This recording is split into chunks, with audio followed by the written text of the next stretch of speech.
Carroll bringing it forward. Thompson's making the run. Carroll hangs on to it though. Still Davy Carroll. Could go all the way here. Oh, what a goal!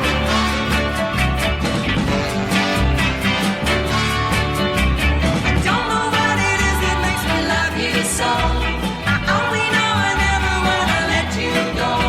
'Cause you started something, don't you see? That ever since we met you had a hold on me. It happens to be true. I only wanna be with you. Hello and welcome to this week's episode of Ringing the Blues, the official Wycombe Wanderers podcast. On the show this week we have all the action and reaction from the home game against Crawley Town on Saturday. Plus Wycombe Wanderers fan Dave Bassett joins us for Till Death Us Do Part. But first let's head to Mexico City for the full League One results and some Chairboys Spanish with Uri.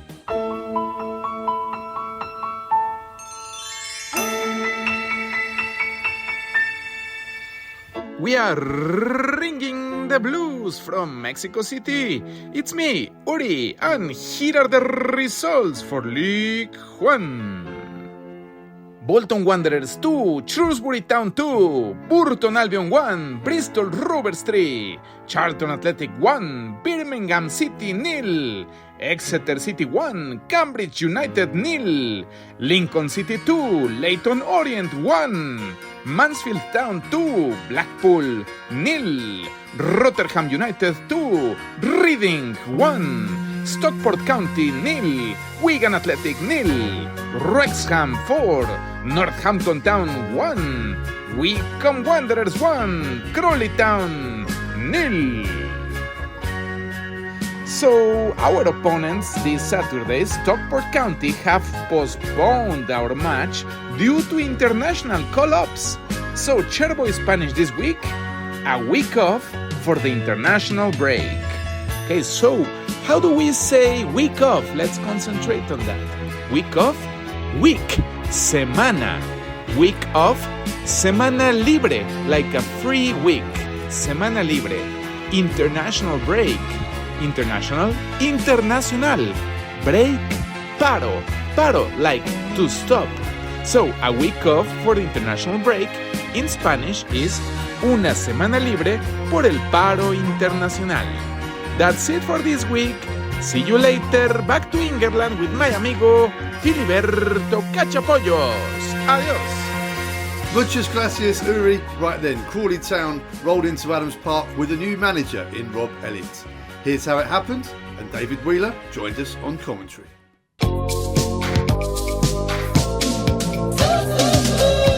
Is now on the left wing again, pings it in once more, looking for Butcher, drops to Scowen, can't get a shot away because Kiterna's there, but Scowen keeps possession, rolls it to McCleary inside the area now, narrow angle, drills it in low, yes! Philip was there, the flag stays down, and Wycombe Wanderers have the lead. Their patient build-up, Scowen took it out wide, waited for the perfect pass to McCleary, and his low drill cross has found Philip Dimmer for his first goal of his fourth spell as a Chairboy. Wycombe 1, Crawley 0, great goal. Well worked, Wills, on that right-hand side, the area you know very well as well. McCleary's ball, he had a lot of options there, but it's perfect for Fred. Yeah, and it was nice to see Fred and I think Rich making that space, between the goal line and the 6-yard box, because as soon as Gareth managed to clear that defender's block, it was just, they were queuing up to score in the end. Ball on that left-hand side for Crawley, it's cut back. Onyedinma's Dimmer's there to poke it clear, stays in on the left wing. Crawley making inroads into the box. Forsters hits the bar. Crawley inches away from finding the leveller. They're still on the attack with Kiterna. Left footed cross to the back post. Grimmer's there to head behind for a corner. It's really good attacking play from Crawley. And I think the number 7, Harry Forster, really should have scored there. Yeah, it was a lovely play from the wing end, and lovely little ball inside, and just crashed the ball against the bar, and we were very lucky to get away with that. Gaffer, a big 3 points and a clean sheet too. Yeah, really pleased with the clean sheet. The resilience that we showed, because we spent a long time out of possession today, which is probably to be expected, considering, as I said during the week, Crawley is second only to Birmingham in terms of possession and number of passes per game. So, we wanted to be in possession more than what we were today, but to get ourselves ahead and then to be able to see the game out, we have to be pleased with that. A new front three as well from Tuesday night too, and it's a great thing to have in your back pocket to be able to rotate and have real quality available. Yeah, I think that the quality we have at the top of the pitch and the freshness that we're able to use is a real weapon for us. And I just said to the boys, it's never a disrespect in terms of taking someone off or leaving you out. It's about what's best for the group at that moment.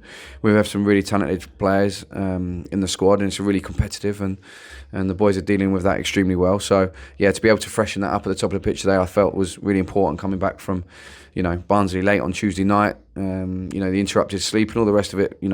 It's not easy to keep turning the bodies around and being able to play with the intensity that we need to win games. So the boys have given everything. The last 3 weeks they've just given absolutely everything. You can never question that. They're such an honest group, and I'm really proud of them. Fred's first start and Fred's first goal of this spell. Fantastic. Yeah, absolutely. We had to fight really hard to get Fred in the building, and I'm really, really pleased that we did, because his aura about him, the way he walks in the building, and the boys know we've got a real good player on our hands, and he's playing in the Premier League only a few months ago. His history at the club, I just felt like was really important that we were able to really fight for him, and I'm really, really pleased we got hold of him, because he's a boy that we think a lot of, but he's only one player amongst the group. I have to keep going back to that he's a whole group that I'm really, really proud of at this moment in time.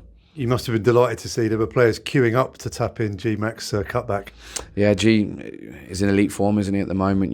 I've never seen him look like he's enjoying his football and play with such a swagger at the minute. And he's been brilliant for us for a number of years now. But he just looks like he's in fantastic form. We know again that G-Mac carries that threat for us. He's got that real bit of magic at the top of the pitch. And again, it was nice to see him doing his bit down on the right wing.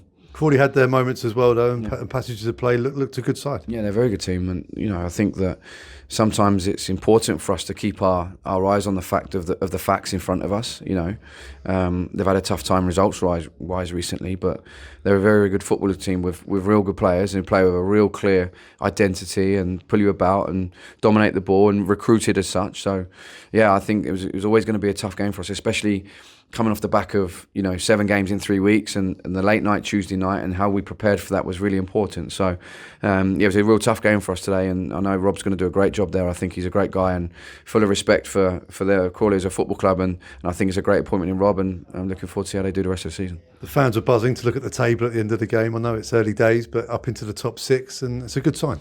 Yeah, I haven't looked, so thank you for that. I don't look at it. I just want us to be the best we can be at every moment. It's obviously a lovely thing to know especially going into the 2-week break. I think it's nice for us to have those good feelings going into it. So yeah, I'm really, really keen to do the best job I can for our supporters. It's a relationship that goes back, however many years, 21 years and a half years, I think. That I want them to be proud of the football team that we're putting out, and I want them to enjoy their Saturday afternoons coming to watch us, and I hope they enjoy their weekend and a little bit of break till Peterborough. The unbeaten league run is continuing. That's 3 consecutive home wins in the league as well. These are another good sign as well. Yeah, I think that even if you go back to the first 2 games, I thought we played after the first 20 minutes particularly well at Wrexham. You had our moments against Birmingham, who are going to be the best team in the league. They're going to win the league. That's, I think, clear for all to see, although I was told they were beaten today. But they're going to win the league. But I actually felt like we played better in those games. Today we didn't quite in our full flow, but to show those other qualities to win the game, like I say, I'm just so proud of the group of players that we got in the changing room. You've mentioned a 2-week break. We've got great momentum at the moment, so you know what I'm going to say. Is that a good or a bad thing? Yeah, I would rather have played, of course. Like we don't want to have the break in the games. Actually, we missed the games last year because of international breaks, which was our doing, and we wanted to make sure this year that we could keep the games on, but it's not been our doing now, but it is what it is. It's within the rules. Stockport, I know Dave well, and he's a good guy. I think they're totally within their rights to call the game off. So it is what it is. We have to, we'd rather have played, but we take the positives out of it. give the boys a little bit of a breather, let them get their legs back after what's been a really intense spell for us, get some working on a training ground, and hopefully we use that as a positive. It has to be a positive because it's been relentless, isn't it? The Tuesday, Saturday nature of the start to this season, and some real quality time now. What are the plans? The plans are to give them a couple of days. They'll have Sunday, Monday off. I think the boys deserve that, irrespective of what happened with Stockport next week. The plan was always to give them Sunday, Monday off because I feel like the boys deserve to have a couple of days at home and really breathe. I need a breather. It's been relentless and the staff are tired. We work incredibly hard, long hours, and I think we all just need to take stock for a couple of days.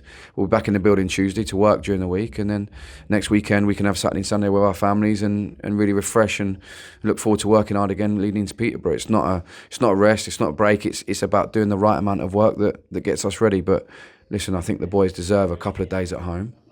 They'll come back in the building Tuesday, and I'm sure they'll be ready to work. Fred, first start back at Adams Park and a goal. Lovely feeling in front of the terrace. Yeah, of course. It's a great start for me personally, and like we got the win as well, so we're trying to keep that going. But personally, it's good to come back and score a goal as well.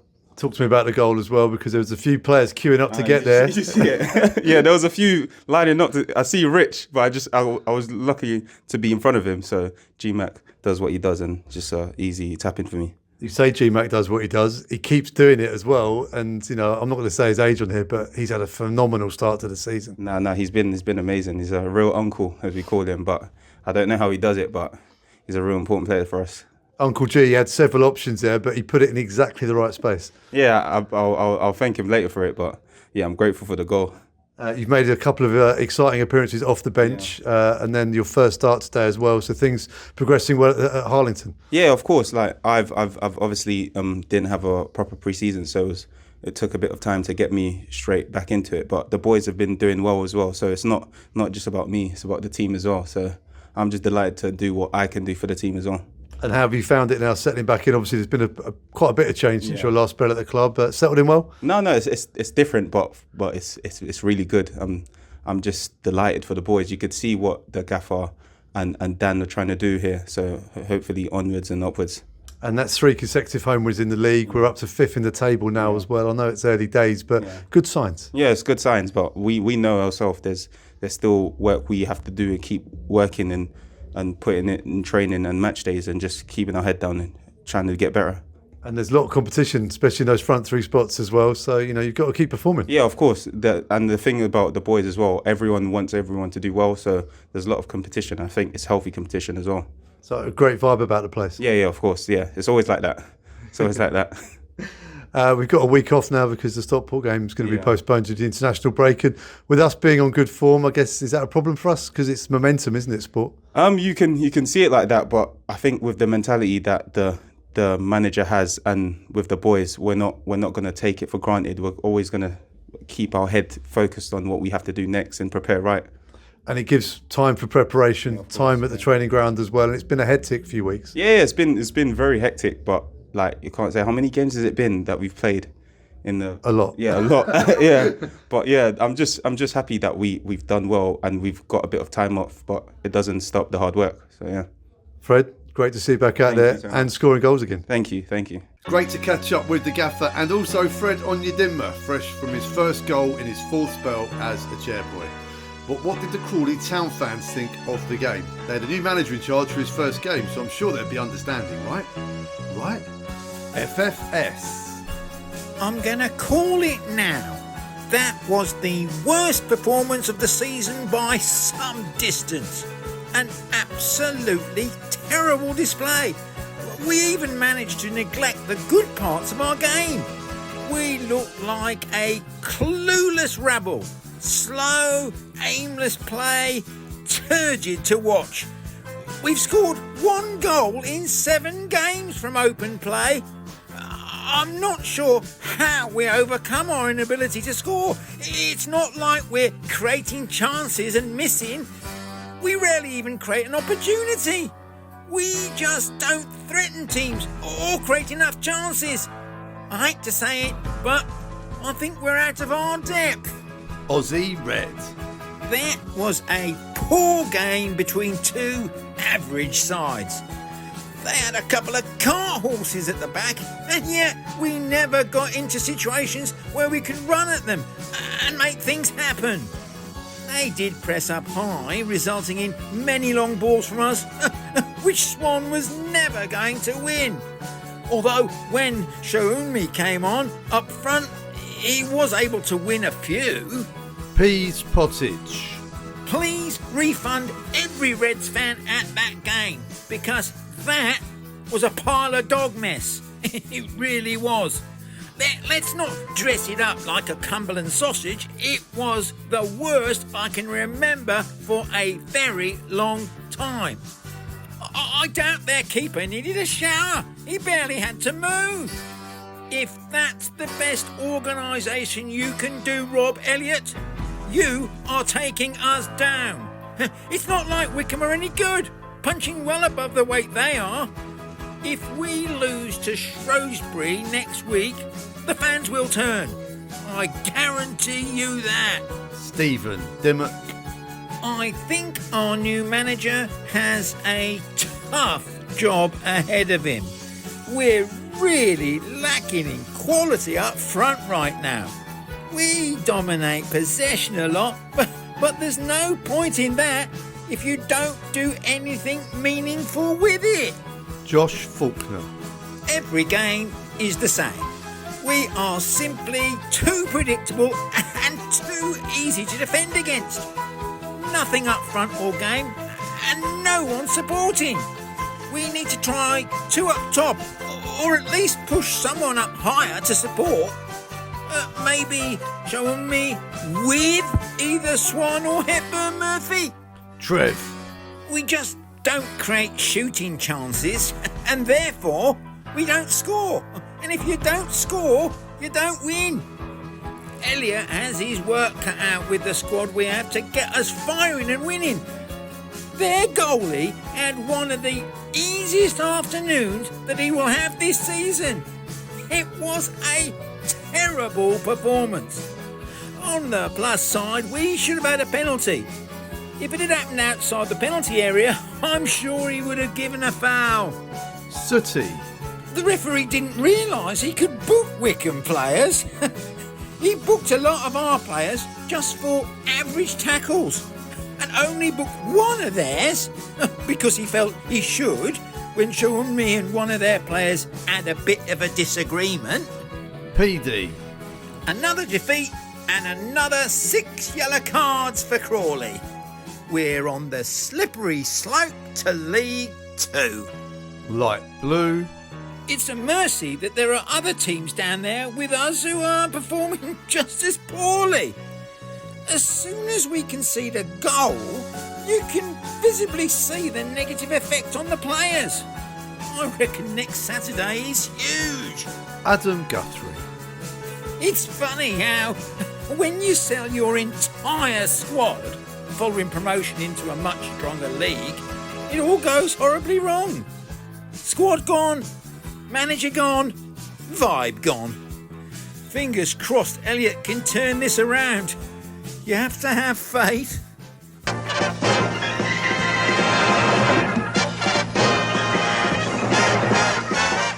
Supporting a football club is like a marriage. Your club is there for life through the good times and the bad.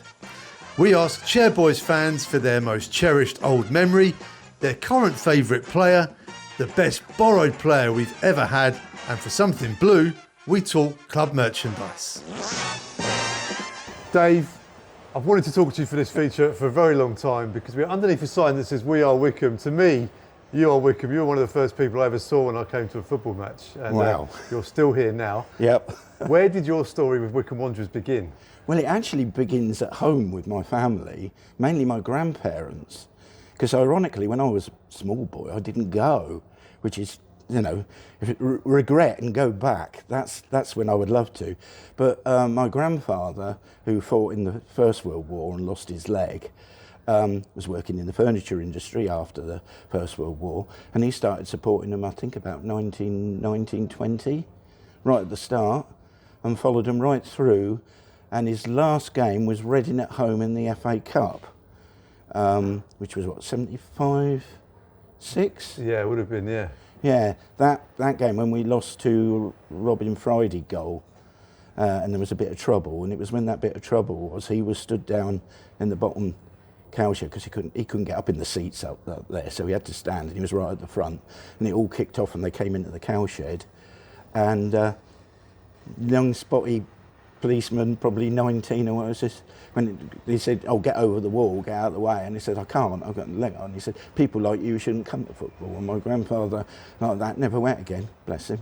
Oh. But my nan went with him as well. She was from Brighton, and they met during the First World War, came up here, they went everywhere. So I've been brought up on tales of Wycombe Wanderers, like Cliff Trot and things like that. The family saying that my brother and I still say today, which is when something, finished and that, we go, "That's your lot," said Trot, and that dates back to Granley Road at Leytonstone in the late 50s. I know. They were there watching the match, and the fog came down, and it abandoned. And as they walked off, Cliff Trot looked up to them and he said, "That's your lot," and that's been in the family ever since. But there's other things. I only ever saw Len Worley play in those final games at Lokes Park, so I never got to see the Wizard and that, but tales of him.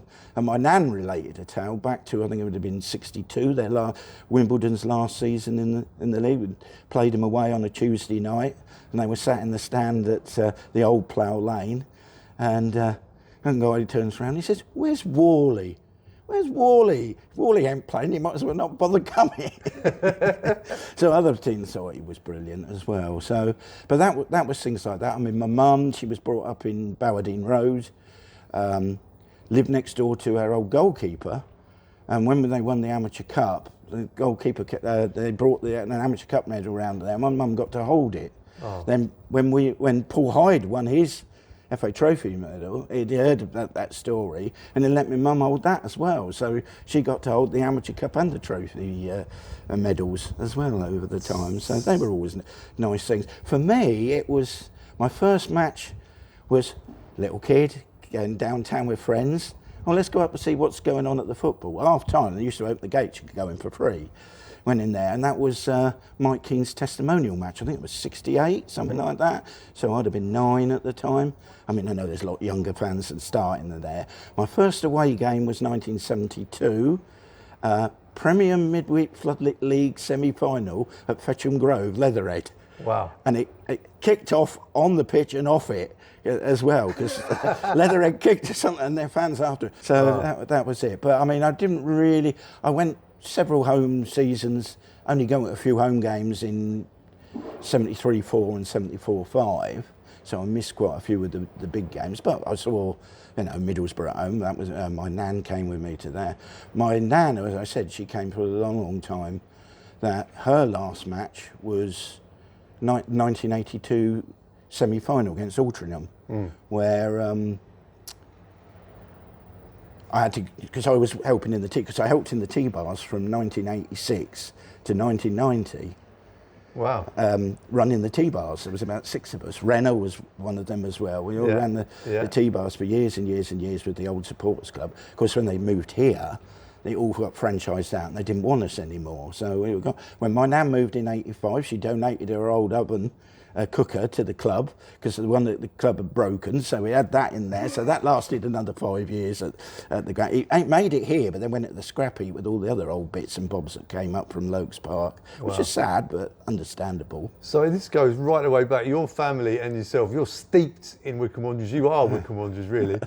So this is going to be a really tough question. Yeah. Your favourite ever moment to do with Wycombe Wanderers? Well, I still think it has to be the moment I cried the most, which was 1991 up at Altrincham, when we finally got to, because born in September 57, I'd missed our Wembley appearance, and I'd had to wait till 1991 to see Wycombe get to Wembley.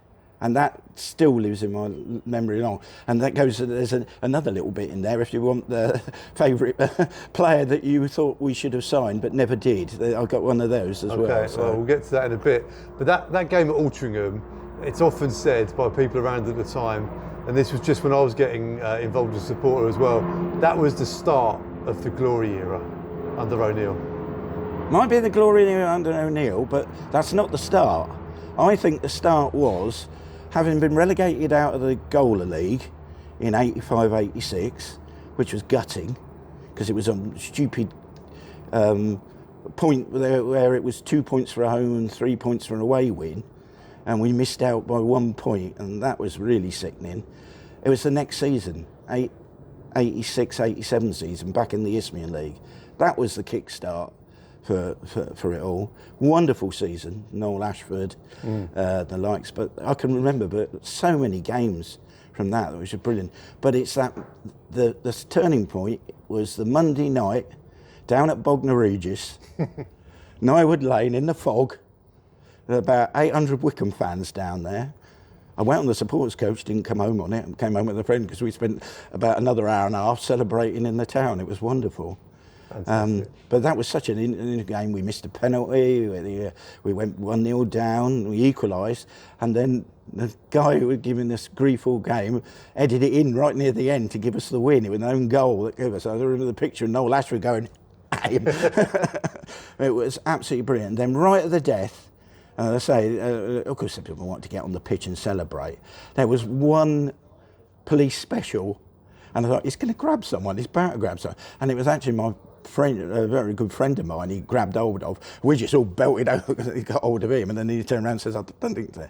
And we were all on the pitch and singing to there, and then I started singing, Are You Watching Yeovil Town? Not realising it was about 30 of them stood behind us. They'd come up hoping that we'd lose. But those great days in the Isthmian League. Yeah. But tears at Altrincham because of getting to Wembley. But I think psychologically, getting to Wembley, that was the start of the glorious, for me especially, because I was very young then. My first game was 86, 87, but I was really, really young. But for me, psychologically, I think, as a young kid as well, to get to Wembley, like you say, massive. Yeah. Also moving here. Yeah. I mean, I love Lokes Park. It's forever embedded, written in my heart. It really is. And those famous old gates where I used to climb over them and get the rolls out of them. Got a nice story about that if you ever want to hear it sometime. On Christmas evening as well, so that would have been fun. But yeah, no, when we moved here, the whole atmosphere changed. I think the whole club was gearing up to do something else. But appointing Martin O'Neill as well, you know, fabulous. You know, Alan Parry, thank you for meeting him in the loo. That's all I can say. One of the great Wycombe Wanderers stories as well, that one. Right then, on to the modern day. This is another difficult question because they're also likeable, our players. Your favourite player in the current squad? Oh, in the current squad. I've got a couple because obviously our little defender who does so much and captain, he has been captain, but they're there. They always say Josh Scowen. I mean, because he started in our academy and came through, but I remember so many people being upset when, who was it let him go? Was it Gregory? I think it was Gregory who let him go at that time. And then years later we got him back, and he's brilliant. So he's a special place in my heart. Currently, I think Luke Leahy has really, I just think he's got some skills. I suppose I like players who can do free kicks and stuff like that. It does help, you know, like JJ and that. I'm going back to Bodger and his corners and penalties and that, so there are a few things there. But I do like wingers as well, so we've had such a good lot for all the time, you know. To say one particular favourite, but at the current squad, I'd say Luke Leahy. Luke Leahy, excellent. A worthy addition into the Ringing the Blues Till Death Us Do Part Hall of Fame. Right, on to something borrowed, which is either your favourite ever loanee or player that you wish we'd signed but we never did. Right, I'm going to go wish we'd signed, never did. Okay. And it goes back to our non-league days, I'm afraid. Excellent. Right at the end, going back to that 1991 season, but before that, and I've spoken to him since when he was assistant manager, I think, at Morecambe, and came here and had a long chat with him. I know who you're going to say. Yeah, Mr. Ken McKenna. Someone I shouted a lot at when he was I've shouted even more. Some very rude words at him.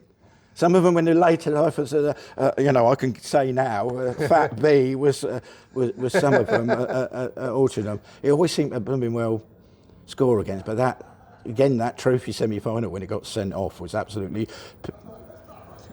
priceless. It was. And then, of course, we played him in '93, didn't we? When he was at Runcorn. And he thought he'd scored and turned around and Heidi had somehow got a fingertip to it and off the line, so that was funny. But He told me when he came here, he said Martin O'Neill tried to sign him, and it was only because he couldn't afford to move down here that he came. And he says it's probably one thing he regretted that he didn't come. Yeah.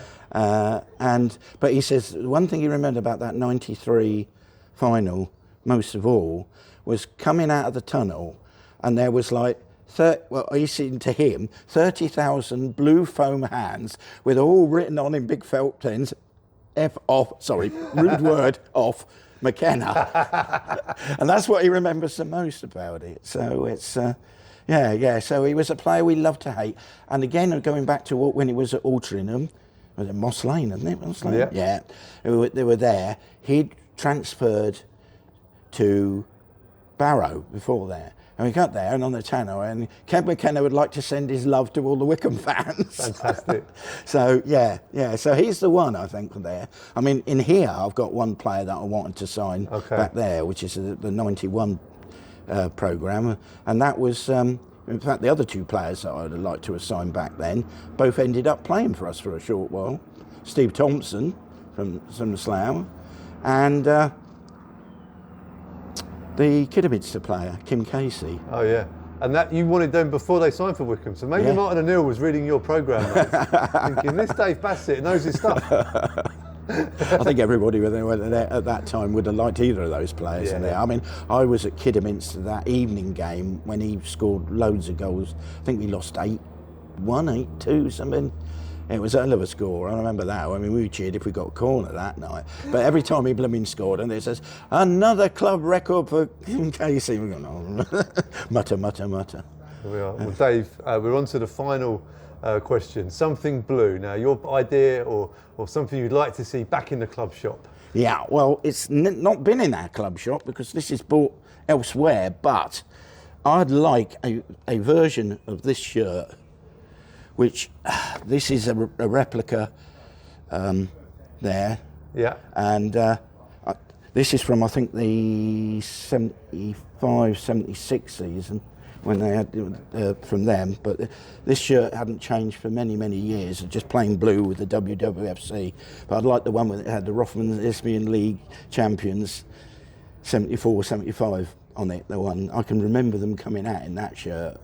And that was a good season. We finished second that season, but those 3 seasons, 73-4, 74-5, 75-6, absolutely brilliant. Some of my all-time favourite players played there. Recently became friends again with one that we had, Mr. Gary Hand, who played in that, only played for us for a very short while, but played in that very famous season again against Middlesbrough and that.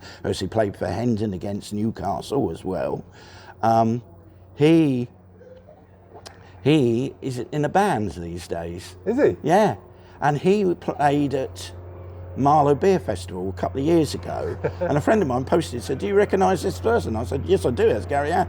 And Gary Hand obviously saw my comment on there, and I've reconnected, I'm friends with him on Facebook There now. we are, Gary Hand's in a band, perfect. Yeah, get him back. I've got to ask you one more question about a replica shirt as well, because when Andy Rammell came to visit last season, you were able to repatriate him briefly with the shirt that he wore in the semi-final of the FA Cup against Liverpool, because you now own it. I do indeed. I'd owned it before then, and when they said Andy Rammell was coming, I thought, I've got to get them back together. I thought, you probably don't remember it, but I like the bit when you said, his wife's told him that his Stephen Henshaw shirt that he swapped it with was up in his loft. Yeah, which completed the story. So after the game, Andy swapped shirts with Stephen Henshaw.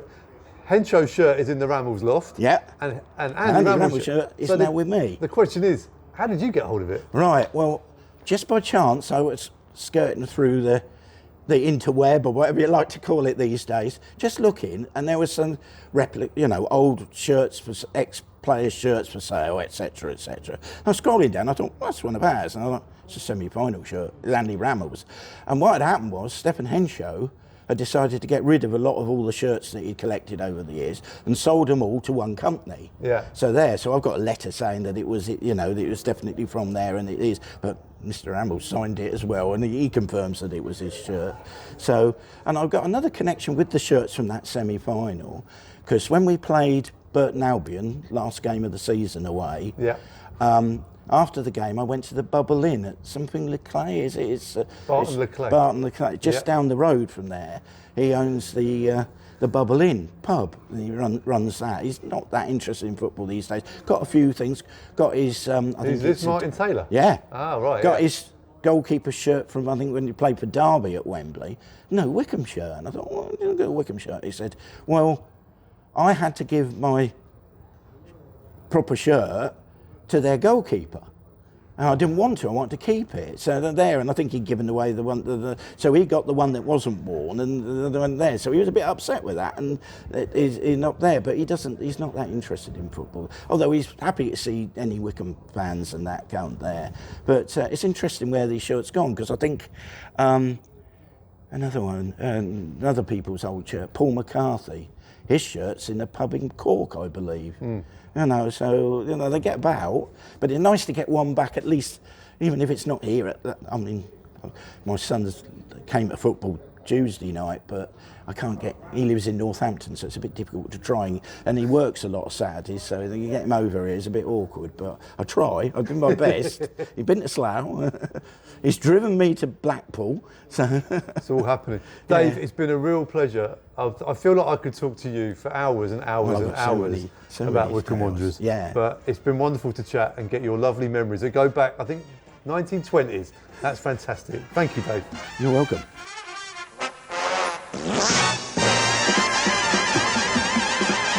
That's it for this week's show. Many thanks for tuning in, and thanks to Dave Bassett as well for taking part in Till Death Us Do Part. If you'd like to join in on this feature as well, email us media@wwfc.com. Remember, no game this weekend because of the international call-ups for Stockport County. We'll be back anyway though with more Wycombe Wanderers fun. In the meantime, come on you Blues. Yeah.